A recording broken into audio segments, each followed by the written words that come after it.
30 കോടി റുപ്യ ചെലവാക്കിയ സ്കൂളത്.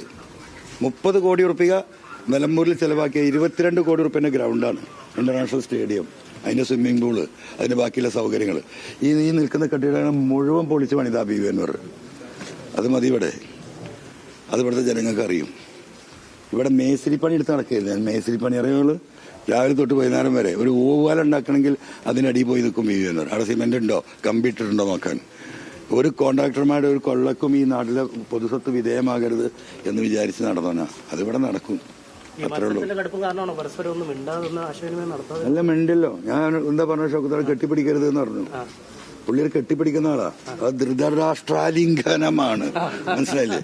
ആ ആലിംഗനത്തിന് വിധേയമാകാൻ ഞാൻ തയ്യാറില്ലെന്നേ പറഞ്ഞുള്ളൂ. അല്ല അപ്പൊ എന്താ മനുഷ്യന്മാർ കൈ കൊടുക്കില്ല? ഞാൻ കൈ കൊടുത്തല്ലോ, അതിലൊന്നും കുഴപ്പമില്ല. പുള്ളി സിനിമ സ്റ്റൈലാണ്. എനിക്കത് വലിയ ഈ അഭിനയം പരിചയമില്ല, മനസ്സിലായില്ലേ? നമ്മൾ ഈ പച്ച മനുഷ്യന്മാരുടെ കൂടെ നടക്കുന്ന ആളുകളാണ്. അപ്പം അതിന് വിധേയമാകാൻ ഞാൻ തയ്യാറില്ല. ഇപ്പൊ രാവിലെ കെട്ടിപ്പിടിച്ചില്ലേ, രണ്ട് അഭിനേതാക്കൾ തമ്മിൽ കെട്ടിപ്പിടിച്ചില്ലേ? ഇവിടുത്തെ 2 സ്ഥാനാർത്ഥികൾ കെട്ടിപ്പിടിക്കുന്നുണ്ട്. സൗഹൃദം വളരെ നല്ലതാണ്. സൗഹൃദമൊക്കെ ആവാം. അത് എന്താ വെച്ചാൽ ആ സൗഹൃദത്തിൽ ആത്മാർത്ഥത ഉണ്ടായിരിക്കണം. ആളെ കാണുമ്പോഴുള്ള സൗഹൃദവും പിന്നെ പിന്നിലൂടെ പാര വെക്കുന്നതും സൗഹൃദത്തിന്റെ ഭാഗമല്ല, മനസ്സിലായില്ലേ? അവിടെ വ്യത്യാസമുള്ളൂ, അത്രേ പറഞ്ഞുള്ളൂ. ഓക്കെ.